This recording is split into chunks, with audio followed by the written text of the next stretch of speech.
आप देख लीजिए, घर में घुस के मारने की क्षमता है अब। क्यों? केवल लोगों में केवल और केवल मोदी जी की वजह से। कम से कमजोर थी क्या?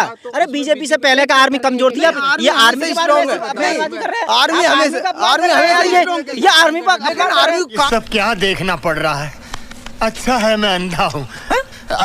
इस समय बढ़िया, सबसे बढ़िया डिफेंस है वो इंडिया की। आप देख रहे हैं लगातार चीन भी कुछ नहीं कह पा रहा। मोदी जी जा रहे हैं बॉर्डर पे, सो इनका डिफेंस ज्यादा अच्छा हो गया। ओ भाई मारो मुझे, मुझे मारो। नहीं ये मजाक हो रहा है, एक सेकंड यार, मजाक हो रहा है। क्या कहना चाहते हो? सिलेंडर मोदी जी लेके आए हैं? नहीं, मोदी जी का उन्होंने बढ़िया हिसाब से तो मोदी जी ने 2014 में देश आजाद करवाया है। मेरी बात सुनिए, चुप, बिल्कुल चुप। हिम्मत कैसे हुई तेरी मुंह खोलने की? तो चलिए शुरू करते हैं। नमस्कार दोस्तों, जैसा कि आपको पता ही है कि अगले 6 महीनों के बाद लोकसभा के चुनाव होने वाले हैं। जिस तरह से ठंड बढ़ेगी उस तरीक़ा से जो राजनीतिक पार्टियों के नेता हैं उनकी गर्मी बढ़ने जा रही है। तो इसी को लेकर हम बात करने के लिए मौजूद हैं। आज हमारे साथ हमारी टीम के कुछ सदस्य मौजूद हैं, इनसे बात करेंगे। सबसे पहले सुमित जी से बात करेंगे। सुमित जी, क्या होने वाला है अगले जो 2024 में चुनाव हैं उसमें क्या लग रहा है आपको? क्या देखिए रिजल्ट साहब मैं आपको बता देता हूं कि हर बार की तरह चेतन जी ये दावा कर सकता हूं मैं कि फिर से उन भ्रष्ट नेताओं की भ्रष्टाचार वो जीतेगा और जनता हारेगी। क्योंकि कोई भी नेता देख लीजिए उठा करके, सब नेता अपनी राजनीति चपकाने में इस समय सड़कों पर आएंगे, हमारे बीच में आएंगे, लेकिन वो सब उनके बाद है, उनके जुमले सब लोग जनता जानती है। लेकिन दुर्भाग्य बस ये है कि जनता फिर से हारेगी और जो भ्रष्ट नेता वो फिर से जीतेंगे। आप कह रहे हैं जैसे कि भ्रष्ट नेता जीतेंगे, लोग कह रहे हैं कि जो वर्तमान प्रधानमंत्री नरेंद्र मोदी जी, उन्होंने पूरे विश्व में देश का नाम रोशन कर दिया। इस पर क्या कहना चाहोगे?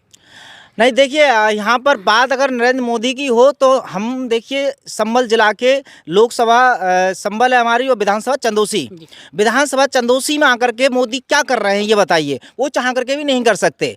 हमारे जो सिटी का विकास है वो हमारा विधायक करेगा।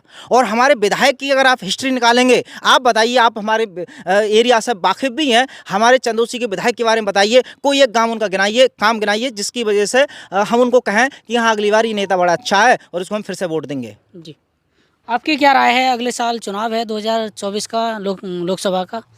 मैं तो फिलहाल आम आदमी पार्टी के साथ जाना चाहूँगा, क्योंकि जो दिल्ली में अरविंद केजरीवाल ने जो काम किया है वो उससे मैं काफ़ी प्रभावित हूँ। लेकिन जिस तरीके के राजनीतिक समीकरण चल रहे हैं तो उससे मुझे यही लगता है कि 2024 में भी जो बीजेपी की गवर्नमेंट बनेगी। आप केजरीवाल से प्रभावित हैं और लगातार उनके जो मंत्री हैं, वो केजरीवाल को बोली मत, खुजरीवाल तो वैसे ही अपने आप में भ्रष्ट है बहुत। उसके सारी नेता वो जेल में जा रहे हैं, वो कम थोड़ी है। तो अभी आरोप सिद्ध थोड़ी ना हुए, उन पक्ष को बिल्कुल ख़त्म करती जा रही है ताकि उसे कोई जवाबदेही ना हो। ये तो चलता ही रहता है बीजेपी का। लेकिन हालांकि मैं यही चाहूँगा कि आम आदमी की सरकार भी जो लोकसभा में बने, मैं तो चाहता हूँ यूपी पे भी बने। तो हमारे साथ लोकेश जी मौजूद हैं। लोकेश जी, क्या लग रहा है अगले साल किसकी सरकार बनेगी? देखिए सरकार तो मुझे उम्मीद है कि बीजेपी की बनने वाली है। अब वो चाहे ईमानदारी से बने या बेईमानी से, और मुझे ऐसा लगता है कि जो सरकार आनी चाहिए वो कांग्रेस की आनी चाहिए, क्योंकि राहुल गांधी को मौका देना चाहिए हमें फिर से कांग्रेस के लिए।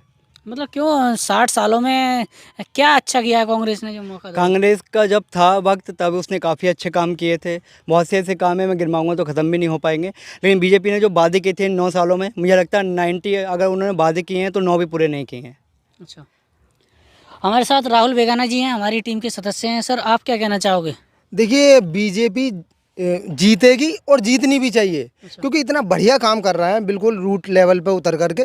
इससे बेहतर शायद ही कोई काम कर रहा है। जैसे कि इन्होंने बताया कि आम का क्या करना है। आप देख रहे हो जिस तरीके से सारे के सारे नेता फंसे हुए हैं। एसपी के भी सारे नेता फंसे हुए हैं। बीएसपी की मैं कहूँगा हाँ थोड़ा ठीक है, वो भी अच्छा काम करते हैं। लेकिन जीतना जो चाहिए वो चाहिए। नरेंद्र मोदी के नाम पर जो है वोट जाएगा। और आप देख रहे हैं जिस तरीके। चेतन जी देखिए, एक बात मैं ये एक्चुअली सर्वे करना ही सब फालतू है मेरे हिसाब से। देखिए पहली बात तो इतना जान लीजिए, भारत में लोकतंत्र नहीं है। लोकतंत्र खत्म हो चुका है आज़ादी के तुरंत बाद से ही। या यूँ कहिए कि भारत आज भी केवल राजनीतिक आज़ाद है, जनता आज भी उनकी गुलाम ही है। आप देख रहे होंगे आज़ादी के बाद से, चेतन जी आप बताइए, चाहे जब भी प्रधानमंत्री बन रहा है, कभी कांग्रेस का, कभी भारतीय जनता पार्टी का, कभी बीजेपी, कभी कांग्रेस, कभी ये केवल 2 पार्टियां पूरे देश को चला रही हैं। तो आप बताइए लोकतंत्र है कहाँ से फिर? ये तो 2 पक्ष तंत्र हो गया।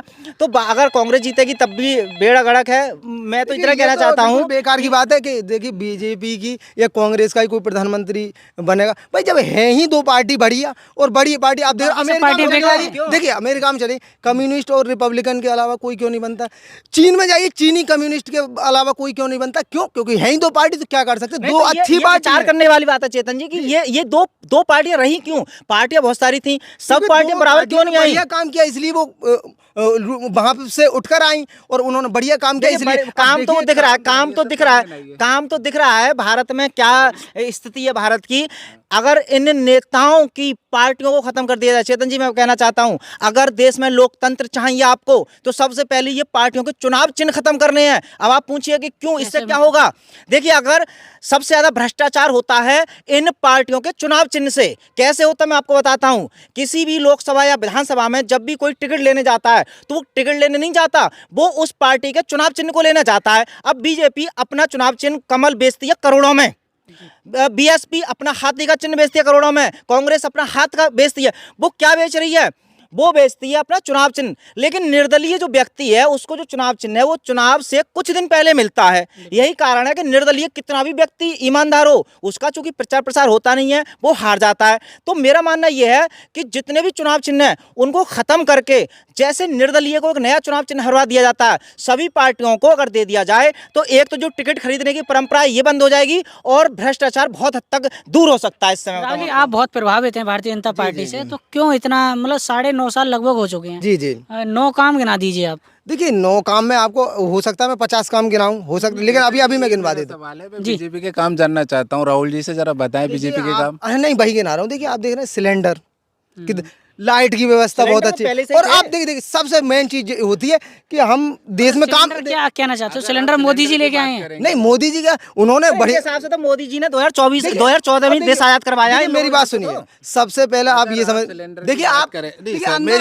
मेरी बात भी सुन लीजिए। अगर आप सिलेंडर की बात कर रहे हैं तो आप ये देख सकते हैं कि बीजेपी की गवर्नमेंट में सबसे ज्यादा हाईएस्ट रेट रहे हैं सिलेंडर के। देखिए आपको समझ, देखिए प्रॉब्लम ये है, आपने बिल्कुल अर्थशास्त्र तो पढ़ा नहीं है भाई। देखिए शुरुआत, देखिए आप देखिए अब ये समझ लीजिए कि कोई भी चीज 1950 की बात करें तो वो 1 रुपए की थी, अब 100 रुपए की। भाई ये तो कीमत बढ़ती है। 9 साल में इतनी महंगाई बढ़ गई एकदम। सुनिए 2014 से पहले 9 साल, 9 साल भी बहुत बड़ा टाइम होता है। आप ये समझिए इस समय जो है एक्सपोनेंशियल ग्रोथ हो रही है। और आप एक बात सुनिए, आप जो है अंदर आप भटका रहे हैं मुद्दे को। मैंने 9 सवाल पूछे कि 9 साल में कितने 9 काम हो गए। 9 काम मैं आपको बता रहा हूँ। जैसे आप देख रहे हैं, ठीक है सिलेंडर को छोड़िए, आप 2014 के बाद के रेट देखिए। स्मृति ईरानी 350 रुपए का सिलेंडर होने पे धरना प्रदर्शन के लिए बैठ गई थी, आज वो कहाँ है? देखिए मैं अभी आपको दे रहा हूँ, आपको जवाब सुन लीजिए। देखिए आप देख रहे हैं, आप कब कर पाएंगे अंदर काम बढ़िया? जब आपकी डिफेंस मजबूत हो। और मैं समझता हूँ इस समय बढ़िया, सबसे बढ़िया डिफेंस जो है वो इंडिया की। आप देख रहे हैं लगातार चीन भी कुछ नहीं कह पा रहे। मोदी जी जा रहे हैं बॉर्डर पे, सो इनका डिफेंस ज्यादा अच्छा हो गया। अब देखिए अब साइंटिस्ट कोई काम कर रहा है, पहले भी तो कर रहे होंगे, पहले भी तो आर्मी स्ट्रॉन्ग थी। लेकिन मोदी के आने से पहले क्यों हारी इंडिया? क्यों हारी इंडिया चीन से? क्यों हारी इंडिया पाकिस्तान से? लेकिन अब मुझे बताइए कहाँ जीत रही है? अब तो उरी अटैक आप देख लीजिए, घर में घुस के मारने की क्षमता है अब। क्यों? केवल लोगों में, मतलब और केवल मोदी जी की वजह से। कम से कम भाजपा समर्थकों में यही कमी है कि वो मुद्दे को भटकाते हैं। नहीं देखिए, मैंने 9 सवाल 9 काम पूछे हैं, 9 साल के 9 काम। 9 साल। सर आप आर्मी की कैपेबिलिटी पे शक नहीं कर सकते। पहले भी आर्मी स्ट्रॉन्ग थी, आज भी स्ट्रॉन्ग है और हमेशा रहेगी। आर्मी तो पहले आर्मी कमजोर थी क्या? अरे बीजेपी से पहले का आर्मी कमजोर थी, ये आर्मी स्ट्रॉन्ग है। आर्मी ये आर्मी 9 सालों के 9 काम तो आप गिना नहीं पाए और यही कमी है। एक बार बता दूं मैं आपको, यही कमी है भारतीय जनता पार्टी की, चाहे वो समर्थक हो चाहे प्रवक्ता हो। ये वीडियो वहीं एंड कर देते हैं। ये हमारी टीम के सदस्य हैं, लेकिन हो सकता है हर एक व्यक्ति अलग अलग पार्टियों से प्रभावित होता है। तो आपकी क्या राय है इनकी बातों को लेकर कमेंट बॉक्स में जरूर बताएं। और नए हैं तो चैनल को सब्सक्राइब करें, वीडियो को लाइक करें और शेयर करना ना भूलें। मिलते हैं किसी नए अपडेट के साथ, तब तक के लिए विदा चाहते हैं। धन्यवाद।